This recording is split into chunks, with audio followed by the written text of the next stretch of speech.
Welcome back. So last ವಿಡಿಯೋದಲ್ಲಿ ನಾನು general form of law of conservation of ಎನರ್ಜಿಯನ್ನು ಹೇಳಿದ್ದೆ.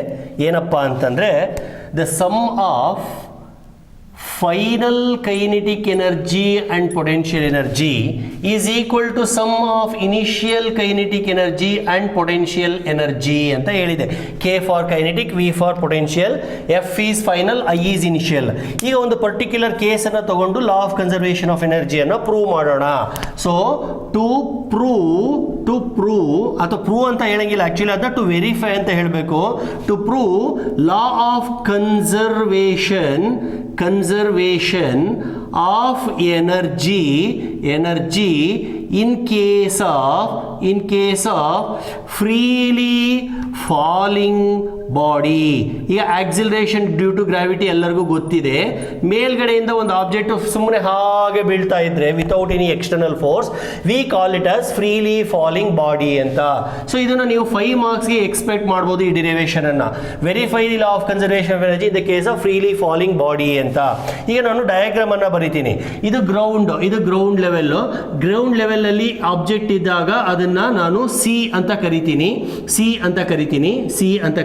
ಪೊಸಿಷನ್ ಸಿ ಅಂತ ಕರಿತೀನಿ. ಆಯ್ತಾ? ಇದನ್ನ ನಾನು ಫಸ್ಟ್ ಮೇಲಕ್ಕೆ ಎತ್ಕೊಂಡು ಹೋಗ್ತೀನಿ. Let's say I take it to a position A. ಇಲ್ಲಿಂದ ಬರೋಣ, ಸ್ಟಾರ್ಟಿಂಗ್ ಇಂದ ಬರೋಣ. ಪೊಸಿಷನ್ ಎ ಎಷ್ಟು ಹೈಟಿಗೆ ತಗೊಂಡು ಹೋಗಿದ್ದೀನಿ ಅಂದ್ರೆ it is now at A height of H. ಆಯ್ತಾ? ಈಗ first case one at A ಬರೆಯೋಣ. ನಾವು ಏನು ಮಾಡ್ಬೇಕು ಇವಾಗ? ಎಲ್ಲ ಪೊಸಿಷನಲ್ಲೂ ಪೊಸಿಷನ್ ಎ ಇರ್ಬೋದು, ಅಥವಾ ಮಧ್ಯದಲ್ಲಿ ಯಾವುದೋ ಪೊಸಿಷನ್ ಬಿ ಇರ್ಬೋದು, ಅಥವಾ ಕೊನೆಗೆ ಪೊಸಿಷನ್ ಸಿ, ಯಾವುದೇ ಕೇಸಲ್ಲಿ ತಗೊಂಡ್ರು ಕೂಡ total kinetic energy potential energy initial is equal to total kinetic energy potential energy final, ಅಥವಾ total energy is always constant ಅಂತ ಪ್ರೂವ್ ಮಾಡಬೇಕು. ಈಗ ಬರೋಣ. ಈಗ ಆಬ್ಜೆಕ್ಟ್ ಅನ್ನು ತಗೊಂಡೋಗಿ ಎ ಹತ್ರ ಇಟ್ಟಿದ್ದೀನಿ. ಎ ಹತ್ರ ಇಟ್ಟಿರೋದ್ರಿಂದ ಅದು ಇನ್ನೂ ಈಗ ರೆಸ್ಟ್ ಅಲ್ಲಿ ಇದೆ ಅಂತಂದ್ರೆ ಅದರ velocity, initial velocity 0, therefore kinetic energy is 0. ಹೌದಲ್ವಾ? ಯಾಕೆ ಸರ್? ಯಾಕೆಂದ್ರೆ kinetic energy is because of the motion. ಸರಿ, kinetic energy 0. Sir, what about potential energy? Sir, potential energy ಎಷ್ಟಪ್ಪ? ಪೊಟೆನ್ಷಿಯಲ್ ಎನರ್ಜಿ ನಾನು ಆಗಲೇ ಪ್ರೀವಿಯಸ್ ವಿಡಿಯೋದಲ್ಲಿ ಡಿರೈವ್ ಮಾಡಿದ್ದೀನಿ. whenever the body is at a height of h, it possesses a potential energy of m into g into h, where m is mass of this body, g is acceleration due to gravity. ಗೊತ್ತಾಯ್ತಾ? ಈಗ total energy ಬರೆಯೋಣ. Total energy is equal to potential energy plus kinetic energy. that is equal to potential energy derive ಮಾಡಿದೆ ಹಿಂದಿನ ಕ್ಲಾಸಲ್ಲಿ. ಈಗ ಅದನ್ನ ಬರ್ಕೊಂಡಿದ್ದೀನಿ mgh ಅಂತ. Kinetic energy 0 ಅಂತ. That is PE mgh plus kinetic energy 0. so total energy is therefore just mgh ಆಯಿತು. So ಯಾವಾಗ when the object is here its total energy is mgh. ಆಯ್ತಾ? ಈಗ ನಾವೇನ್ ಮಾಡಬೇಕು? ಮಧ್ಯದಲ್ಲಿ ಇನ್ಯಾವುದೋ ಒಂದು ಪೊಸಿಷನ್ ಅನ್ನು ತಗೊಂಡು, let me call it as position B, ಅಲ್ಲೂ ಟೋಟಲ್ ಎನರ್ಜಿ mgh ಅಂತ ತೋರಿಸ್ಬೇಕು. ಕೊನೆಗೆ ಇನಿಷಿಯಲ್ ಪೊಸಿಷನ್ ಬರುತ್ತಲ್ಲ, ಅಲ್ಲೂ ಟೋಟಲ್ ಎನರ್ಜಿ mgh ಅಂತ ತೋರಿಸ್ಬೇಕು. ಅಂದ್ರೆ ಮೂರೂ ಜಾಗದಲ್ಲೂ ಟೋಟಲ್ ಎನರ್ಜಿ mgh ಅಂತ ತೋರಿಸಿದ್ರೆ that is nothing but proof. ಅಲ್ಲಿ ಎನರ್ಜಿ ಸೇಮ್ ಇದೆ ಅನ್ನಂಗೆ ಆಯ್ತು. ಪ್ರತಿಯೊಂದು ಪೊಸಿಷನ್ ಅಲ್ಲೂ ಅದು ಎನರ್ಜಿ mgh ಇದೆ ಅಂತ ಪ್ರೂವ್ ಮಾಡ್ದಂಗೆ ಆಗುತ್ತೆ. ಹೌದಲ್ವಾ? ಈಗ ಬರೋಣ. ಅಂದ್ರೆ ಇದರ ಅರ್ಥ ಏನು? At A it's total energy is purely potential ಅಂತ. ಮೇಲೆ ಫುಲ್ ಮೇಲಿದ್ದಾಗ ಅದರ entire energy is in the form of potential. ಆಯ್ತಾ? ಈಗ ಎರಡನೇ ಪೊಸಿಷನ್ಗೆ ಬರ್ತೀನಿ. ಪೊಸಿಷನ್ ಬಿ ಅಂತ ಅಂದ್ಕೊಳ್ಳೋಣ. ಈಗ ನೋಡಿ, ಆಬ್ಜೆಕ್ಟ್ ಇಲ್ಲಿಂದ ಕೆಳಗಡೆ ಬೀಳ್ತಾ ಇದೆ. ಒಂದು ಸ್ವಲ್ಪ ದೂರ ಬಿದ್ದು ಗ್ರೌಂಡಿಂದ ಮೊದಲು ಎಷ್ಟು ದೂರ ಇತ್ತು? ಹೆಚ್ ಅನ್ನೋ ದೂರ ಇತ್ತು. ಈಗ ಸ್ವಲ್ಪ ಕಡಿಮೆ ಆಗಿದೆ. ಸೊ ಈಗ ಅದು ಬಿದ್ದಿದೆ. ಎಷ್ಟು ಬಿದ್ದಿದೆ? ಇಷ್ಟು ಕೆಳಗಡೆ ಬಂದಿದೆ. ವೈ ಅನ್ನೋ ಡಿಸ್ಟೆನ್ಸ್ ಅನ್ನ ಟ್ರಾವೆಲ್ ಮಾಡಿದೆ. ಅಂದ್ರೆ ಅರ್ಥಿಂದ ಈಗ ಅದು ಎಷ್ಟು ದೂರದಲ್ಲಿದೆ? Yes, you are correct. It is H minus Y ಅನ್ನೋ ದೂರದಲ್ಲಿದೆ. ಹೆಂಗೆ ಸರ್? ನೋಡ್ರಪ್ಪ, ಇಲ್ಲಿದ್ದಾಗ ಫುಲ್ ಹೆಚ್ಚು, ಹೌದಾ? ಇದರಲ್ಲಿ ನಾನು ಬೀಳಿಸ್ತಾ ಇದ್ದೀನಲ್ವಾ, ಇಲ್ಲಿಗೆ ಬಂತಲ್ವಾ, ಅಂದರೆ ಇಷ್ಟನ್ನು ಕಳಿಬೇಕು, ಅಂದರೆ ಹೆಚ್ಚಲ್ಲಿ ಮೈನಸ್ ವೈ ಮಾಡಬೇಕು. I hope you got it. So minus Y ಮಾಡಬೇಕು. ಸರಿ, ಮಾಡೋಣ. ಈಗ ಬರೋಣ, ಈ ಜಾಗಕ್ಕೆ ಬಂದಾಗ ಅಂದರೆ ಆಬ್ಜೆಕ್ಟ್ ಇವಾಗ ಬೀಳ್ತಾ ಇದೆಯಲ್ವಾ, ಕೆಳಗಡೆ ಬೀಳ್ತಾ ಇದೆಯಲ್ವಾ, ಅದಕ್ಕೆ ಒಂದು ವೆಲಾಸಿಟಿ ಇರಬೇಕಲ್ವಾ. ಎಸ್ ಸರ್, ವೆಲಾಸಿಟಿ ಇದೆ. ಎಷ್ಟು ವೆಲಾಸಿಟಿ ಇದೆ? ವಿ ಅನ್ನೋ ವೆಲಾಸಿಟಿ ಇದೆ. At B V is equal to U plus, ನಿಮಗೆ ಈಕ್ವೇಷನ್ಸ್ ಆಫ್ ಮೋಷನ್ಸ್ ನೆನಪಿರಬೇಕು. V square is equal to U square plus 2as, V is equal to U plus at, ಆಮೇಲೆ V square minus U square divided by 2as, ಅಥವಾ S is equal to U T plus half at square, ಇವೆಲ್ಲ ಜ್ಞಾಪಿಸ್ಕೋಬೇಕು. ಈಗ ನಾನು ಟೀನ use ಮಾಡ್ಬೋದಾ ಇಲ್ಲಿ? Mostly ಬೇಕಾಗಲ್ಲ. ಯಾಕೆ? ಟೈಮ್ ಪ್ಯಾರಾಮೀಟರ್ನ ನಾನು ಎಲ್ಲೂ ಕನ್ಸಿಡರ್ ಮಾಡಿಲ್ಲ. ನೋಡಿ, ಹೀಗೆ ನೀವು ಯೋಚನೆ ಮಾಡಬೇಕು ಯಾವ ಈಕ್ವೇಷನ್ ಅನ್ನು ತಗೋಬೇಕು ಅಂತ. ನಾನು ಆಕ್ಚುಲಿ ಸಡನ್ ಆಗಿ ಯು ಪ್ಲಸ್ at ಬರೀಲಿಕ್ಕೆ ಹೋಗಿದ್ದೆ, ಆಮೇಲೆ ನನಗೆ ಫ್ಲಾಶ್ ಆಯಿತು, ಟಿ ಇಲ್ಲೇ ನಾನು ಯೂಸ್ ಮಾಡಿಲ್ವಲ್ಲ, ಟಿ ಯಾಕೆ ಬರೀಬೇಕು ಅಂತ. ಅದಕ್ಕೆ ನನಗೆ ಆ ಈಕ್ವೇಷನ್ ಪ್ರಯೋಜನಕ್ಕೆ ಬರೋದಿಲ್ಲ. ಹಾಗಾಗಿ ನಾನೇನು ಮಾಡ್ತೀನಿ, v square is equal to u square plus 2as, ಈ ಈಕ್ವೇಷನ್ ಅನ್ನು ಉಪಯೋಗಿಸ್ತೀನಿ. ಅಲ್ಲಿಗೆ v square is equal to initial velocity 0 plus 2 into it is freely falling ಅಲ್ವಾ, ಹಾಗಾಗಿ a becomes g, acceleration due to gravity g. ಮತ್ತೆ ಹೀಗೆ ಬೀಳ್ಬೇಕಾದ್ರೆ ಎಷ್ಟು ದೂರ ಟ್ರಾವೆಲ್ ಮಾಡಿದೆ ಅದು? Yes, you are correct, it has travelled distance of y. So v square is equal to 2gy. ಈಗ ಕೈನೆಟಿಕ್ ಎನರ್ಜಿಯನ್ನು ಬರೆಯೋಣ. That is half m v square, that is half m v square ಅಂದರೆ 2gy. ಅಲ್ಲಿಗೆ 2 cancel ಆಯಿತು. Kinetic energy ಬಂದು mgy ಆಯಿತು. ಅರ್ಥ ಆಯ್ತಾ? ಸರಿ ಸರ್, ಆಯಿತು. ಅಂದರೆ ಇಲ್ಲಿಂದ ಬರಬೇಕಾದ್ರೆ ಅದಕ್ಕೆ ಕೈನೆಟಿಕ್ ಎನರ್ಜಿ ಬಂದಿದೆ. ಪೊಟೆನ್ಷಿಯಲ್ ಎನರ್ಜಿ ಫುಲ್ ಝೀರೋ ಆಗಿದೆಯಾ ಈಗ? ಪೊಟೆನ್ಷಿಯಲ್ ಎನರ್ಜಿ ಫುಲ್ ವ್ಯಾನಿಷ್ ಆಗಿಲ್ಲ. ಸ್ವಲ್ಪ ಮಟ್ಟಿನ ಪೊಟೆನ್ಷಿಯಲ್ ಎನರ್ಜಿ ಕೈನೆಟಿಕ್ ಎನರ್ಜಿ ಆಗಿ ಕನ್ವರ್ಟ್ ಆಗಿದೆ. ಪೊಟೆನ್ಷಿಯಲ್ ಎನರ್ಜಿ ಝೀರೋ ಆಗೋದು ಯಾವಾಗ? Only when it is on the earth. ಇದನ್ನು ನಾನು ಪ್ರೀವಿಯಸ್ ವಿಡಿಯೋದಲ್ಲಿ ಹೇಳಿದ್ದೀನಿ. Only when the distance becomes zero. ಇವಾಗ ಇನ್ನೂ ಡಿಸ್ಟೆನ್ಸ್ ಝೀರೋ ಆಗಿಲ್ಲ, ಹಾಗಾಗಿ ಪೊಟೆನ್ಷಿಯಲ್ ಎನರ್ಜಿ ಝೀರೋ ಆಗಿಲ್ಲ. mg ಇಂಟು ಹೆಚ್ ಬರೀಬೇಕು. ಹೆಚ್ ಅಂದರೆ ಏನಿವಾಗ? ಈ ಫುಲ್ ಹೈಟಾ ಸರ್? ಅಲ್ಲ, ಈ ಹೈಟ್ ಮಾತ್ರ ಕಂಡ್ರಪ್ಪ. ಯಾಕೆ? ನಾನು ಯಾವಾಗಲೂ ಹೈಟನ್ನು ಮೆಷರ್ ಮಾಡೋದು ವಿತ್ ರೆಸ್ಪೆಕ್ಟ್ ಟು ಅರ್ತ್ ಅಲ್ವಾ. ಎಸ್, ಅಲ್ಲಿಗೆ ಅದು h ಮೈನಸ್ ವೈ ಆಗುತ್ತೆ. ಈಗ ಪೊಟೆನ್ಷಿಯಲ್ ಎನರ್ಜಿ ಏನಾಯಿತು? mgh minus mgy. ಓಕೆನಾ? ಸರಿ ಸರ್, ಇದು ಕೈನೆಟಿಕ್ ಎನರ್ಜಿ, ಇದು ಪೊಟೆನ್ಷಿಯಲ್ ಎನರ್ಜಿ. ಎಲ್ಲಿ? When the body is at b. Okay, ಈಗ ಟೋಟಲ್ ಎನರ್ಜಿ ಬರೆಯೋಣ. Total energy is equal to as usual potential plus kinetic. Potential ಅಂದರೆ mgh ಮೈನಸ್ mgy, ಇದು potential energy ಆಯಿತು. ಪ್ಲಸ್ ಕೈನೆಟಿಕ್ ಆಲ್ರೆಡಿ ಡಿರೈವ್ ಮಾಡ್ಕೊಂಡಿದ್ದೀನಿ, mgy ಅಂತ ಇಲ್ಲಿ ಅದನ್ನು ಬರೆದೆ. ನೋಡ್ರಿ, ಇವಾಗ minus mgy plus mgy cancel ಆಯಿತು. Total energy is equal to mgh ಬಂತು. That is the beauty of energy. ಅಂದರೆ ಏನು? ಈ ಪೊಸಿಷನ್ನಲ್ಲೂ ಟೋಟಲ್ ಎನರ್ಜಿ mgh ಇದೆ. ಟೋಟಲ್ ಎನರ್ಜಿ, ಪೊಟೆನ್ಷಿಯಲ್ ಎನರ್ಜಿ ಅಲ್ಲ. ಸ್ವಲ್ಪ ಗಮನಿಸಿ, ಪೊಟೆನ್ಷಿಯಲ್ ಎನರ್ಜಿ mgh ಎಲ್ಲಿ? ಫುಲ್ ಮೇಲಿದ್ದಾಗ. ಮತ್ತೆ ಬರ್ತಾ ಪೊಟೆನ್ಷಿಯಲ್ ಎನರ್ಜಿ ಕಡಿಮೆ ಆಯಿತು. ನೋಡ್ರಿ, mgh ಮೈನಸ್ mgy ಆಯಿತು. ಕಡಿಮೆ ಆಗಿದ್ದ ಎನರ್ಜಿ ಏನಾಯಿತು? ಎಷ್ಟು ಕಡಿಮೆ ಆಯಿತೋ ಅದು ಕೈನೆಟಿಕ್ ಆಗಿ ಕನ್ವರ್ಟ್ ಆಯಿತು. ಅಂದರೆ ಪೊಟೆನ್ಷಿಯಲ್ ಎನರ್ಜಿ ಕಡಿಮೆ ಆದರೆ ಕೈನೆಟಿಕ್ ಎನರ್ಜಿ ಜಾಸ್ತಿ ಆಗುತ್ತೆ, ಕೈನೆಟಿಕ್ ಎನರ್ಜಿ ಕಡಿಮೆ ಆದರೆ ಪೊಟೆನ್ಷಿಯಲ್ ಎನರ್ಜಿ ಜಾಸ್ತಿ ಆಗುತ್ತೆ. ಒಟ್ಟಾರೆ ಟೋಟಲ್ ವ್ಯಾಲ್ಯೂ ಅಷ್ಟೇ ಇರುತ್ತೆ ಅನ್ನೋದು ನಮಗೆ ಇಲ್ಲಿ ಗೊತ್ತಾಗ್ತಾ ಇದೆ. ಸೊ ಪೊಸಿಷನ್ ಎ ಆಯಿತು, ಪೊಸಿಷನ್ ಬಿ ಆಯಿತು. ಪೊಸಿಷನ್ ಸಿ ಬರೋಣ. ಅಟ್ ಸಿ ಬರೋಣ. ಈಗ ಆಬ್ಜೆಕ್ಟ್ ಬಂತು, ಬಿತ್ತು. ಎಲ್ಲಿಗೆ? ಕೆಳಗಡೆ ನೆಲದ ಮೇಲೆ ಬಿತ್ತು. ಬೀಳೋ ಹೊತ್ತಿಗೆ ಅದರ ವೆಲಾಸಿಟಿ ಒನ್ಸ್ ಅಗೈನ್ ಇದೇ formula, v square is equal to 0 plus 2g.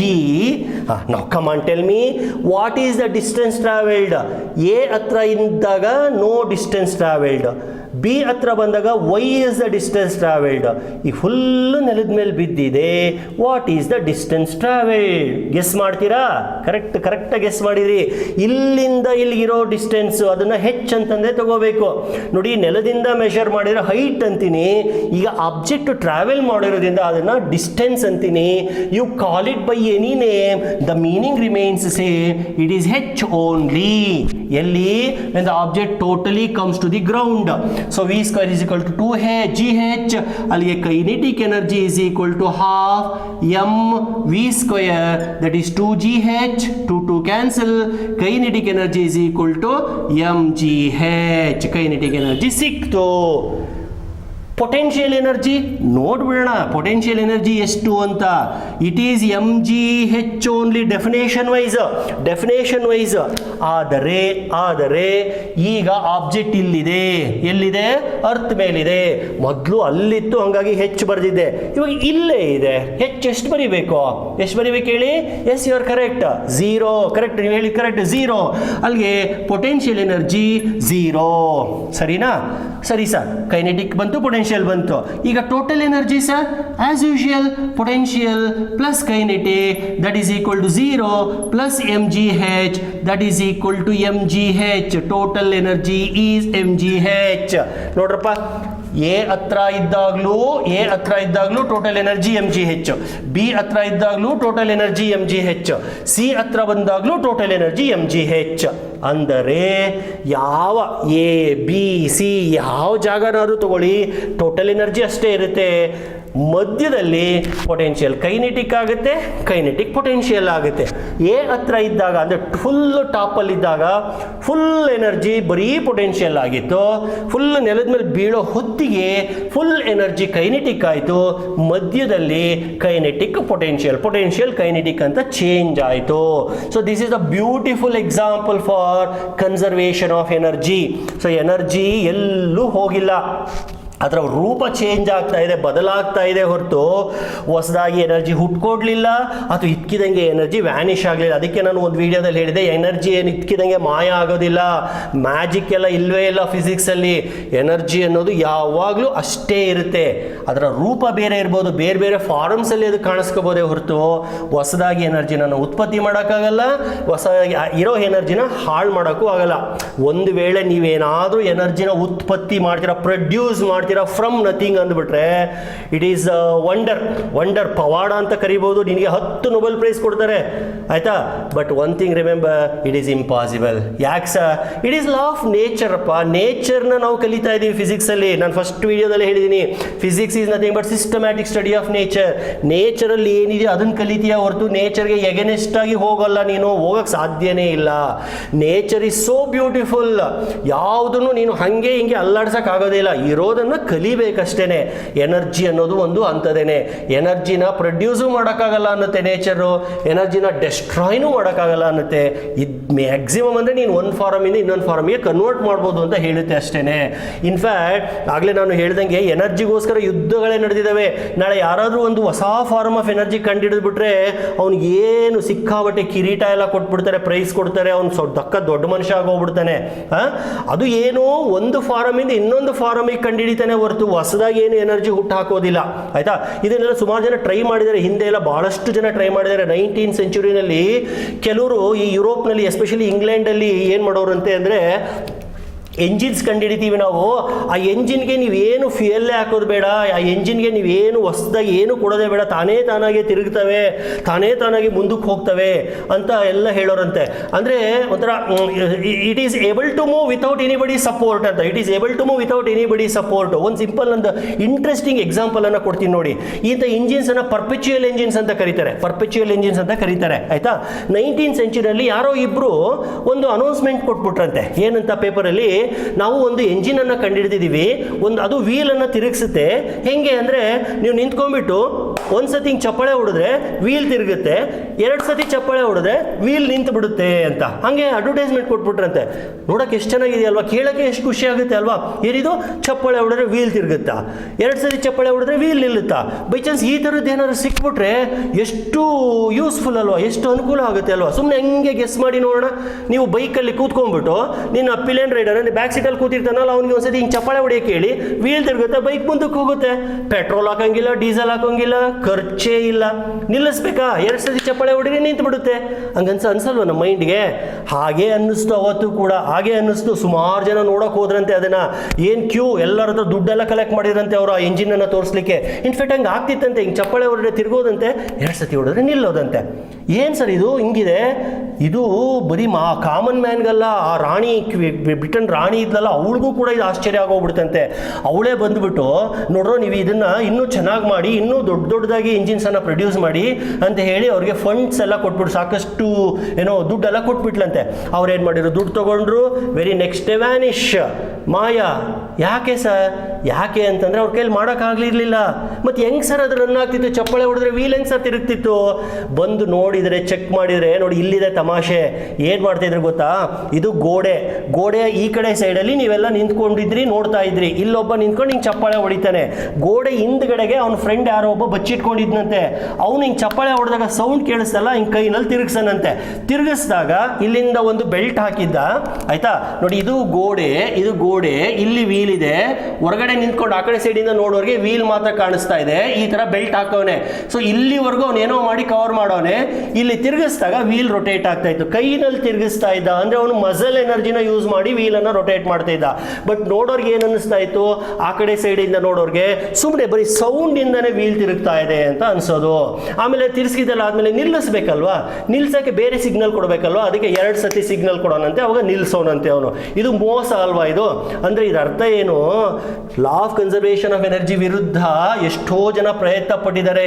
ಕೆಲವರು ಸಿಸ್ಟಮ್ಯಾಟಿಕ್ ಆಗಿ ಟ್ರೈ ಮಾಡಿದ್ದಾರೆ, ಕೆಲವರು ಈ ತರ ರಾಂಗ್ ಮೆಥಡ್ಸ್ ಅನ್ನು ಟ್ರೈ ಮಾಡಿದ್ದಾರೆ. ಯಾವ ಮೆಥಡ್ ಅಲ್ಲಿ ಹೋದ್ರೂ ಕೂಡ ಯು ಕೆನಾಟ್ ಸಕ್ಸೀಡ್ ಅಂತ ಹೇಳೋದಕ್ಕೆ ಇದೊಂದು ಎಕ್ಸಾಂಪಲ್ ಅನ್ನ ಕೊಟ್ಟೆ. ಸೊ ಎನರ್ಜಿ ಅನ್ನೋದು ಕನ್ಸರ್ವ್ಡ್. ನೀನು ಬೇಕಾದ್ರೆ ಅದನ್ನ ಹೀಟ್ ಇಂದ ಸೌಂಡ್ಗೆ, ಸೌಂಡ್ ಇಂದ ಲೈಟ್ಗೆ, ಲೈಟ್ ಇಂದ ಬೇರೆ ಇನ್ಯಾವುದೋ ಫಾರ್ಮಿಗೆ ಕನ್ವರ್ಟ್ ಮಾಡ್ಬೋದೇ ಹೊರತು ನಾನು ಸಂಪೂರ್ಣವಾಗಿ ಅದನ್ನ ಹಾಳು ಮಾಡ್ತೀನಿ ಅಥವಾ ಹೊಸದಾಗಿ ನಾನು ಎನರ್ಜಿನ ಹುಟ್ಟು ಹಾಕ್ತೀನಿ, ಇದೆಲ್ಲ ಸುಳ್ಳು, ಆಗೋದಿಲ್ಲ. ಫಿಸಿಕ್ಸ್ ಮತ್ತೆ nature they go hand in hand ಅಷ್ಟೇನೆ. ಸೊ ಇರ್ಲಿ, ಕನ್ಸರ್ವೇಷನ್ ಆಫ್ ಎನರ್ಜಿ ಕಡೆ ಬರೋಣ. ಈ ಕನ್ಸರ್ವೇಷನ್ ಆಫ್ ಎನರ್ಜಿ ಅಂತಂದ್ರೆ total energy is always constant. ಅರ್ಥ ಆಯ್ತಾ? ಆಮೇಲೆ ವರ್ಕ್ ಎನರ್ಜಿ ಥಿಯರಮ್ ಹೇಳ್ಬೇಕಾದ್ರೆ ನಾನು ಒಂದು ಕಾನ್ಸೆಪ್ಟ್ ಅನ್ನ ಹೇಳಿದ್ದೆ, ಕನ್ಸರ್ವೇಟಿವ್ ಫೋರ್ಸ್ ಮತ್ತೆ ನಾನ್ ಕನ್ಸರ್ವೇಟಿವ್ ಫೋರ್ಸ್ ಅಂತ. ಅವಳ ಬಗ್ಗೆ ಡೀಟೇಲ್ ಆಗಿ ನೆಕ್ಸ್ಟ್ ವಿಡಿಯೋದಲ್ಲಿ ಹೇಳ್ತೀನಿ. Dear students, I hope you are enjoying my teaching. Please share the video with your friends and also pass your comments. ಇನ್ನು ನೆಕ್ಸ್ಟ್ ವಿಡಿಯೋಗಳಲ್ಲಿ ನಾನು ಇನ್ನೂ ಒಂದಷ್ಟು ಇಂಟ್ರೆಸ್ಟಿಂಗ್ ವಿಷಯಗಳನ್ನ ಹೇಳ್ತಾ ಹೋಗ್ತೀನಿ. ದಯವಿಟ್ಟು ನಿಮ್ದು ಏನೇ ಕಾಮೆಂಟ್ಸ್ ಇದ್ದು ಶೇರ್ ಮಾಡಿ. ನಾನು ಕ್ವಾಲಿಟಿನ ಇಂಪ್ರೂವ್ ಮಾಡಲಿಕ್ಕೆ ನನಗೆ ಬಹಳ ಅನುಕೂಲ ಆಗುತ್ತೆ. ಆಯ್ತಾ? ಶೇರ್ ಮಾಡ್ತೀರಾ ಅಲ್ವಾ? ಆಮೇಲೆ ನಿಮ್ಮ ಫ್ರೆಂಡ್ಸ್ಗಳ ಜೊತೆಗೆ ಇದನ್ನ ವಿಡಿಯೋಸ್ ಬಗ್ಗೆ ಕಾಮೆಂಟ್ಸ್ ಅನ್ನೆಲ್ಲ ಮಾತಾಡ್ಕೋತೀರಲ್ವಾ? ಆಮೇಲೆ ನಾನು ಫಸ್ಟ್ ಕ್ಲಾಸಲ್ಲೆಲ್ಲ ಹೇಳ್ತಾ ಇದ್ದಲ್ಲ, ನೀವು ನ್ಯೂಮರಿಕಲ್ ಪ್ರಾಬ್ಲಮ್ಸ್ನ ಡಿಸ್ಕಸ್ ಮಾಡ್ಕೊಳ್ಳಿ ಅಂತ, ಅದೆಲ್ಲ ಫಾಲೋ ಮಾಡ್ತಾ ಇದ್ದೀರಲ್ವಾ? ಮಾಡಿ, ಭಾಳ ಒಳ್ಳೇದು ಮಾಡಿ. ಅದೆಲ್ಲ ಹೆಲ್ಪ್ ಆಗುತ್ತೆ. ನಮ್ಮ ಕನ್ನಡದ ಹುಡುಗರು ನೀವು, ನಿಮಗೆ ಹೆಲ್ಪ್ ಆಗುತ್ತೆ. ನೀವು ಇದನ್ನ ಮಾಡ್ತಾ ಮಾಡ್ತಾ ಮುಂದೆ ಭಾಳಷ್ಟು ಎತ್ತರಕ್ಕೆ ಹೋಗ್ತೀರಾ. ಬೇರೆ ಬೇರೆ ಸ್ಟೇಟಲ್ಲೆಲ್ಲ ಅದೇ ಕೆಲಸನೇ ಮಾಡೋದು. ನೀವು ಮಾಡಿ, ನಮ್ಮ ಹುಡುಗರು ಬೆಳೆದ್ರೆ ನಮಗೂ ಸಂತೋಷ ಅಲ್ವಾ? Okay, thank you.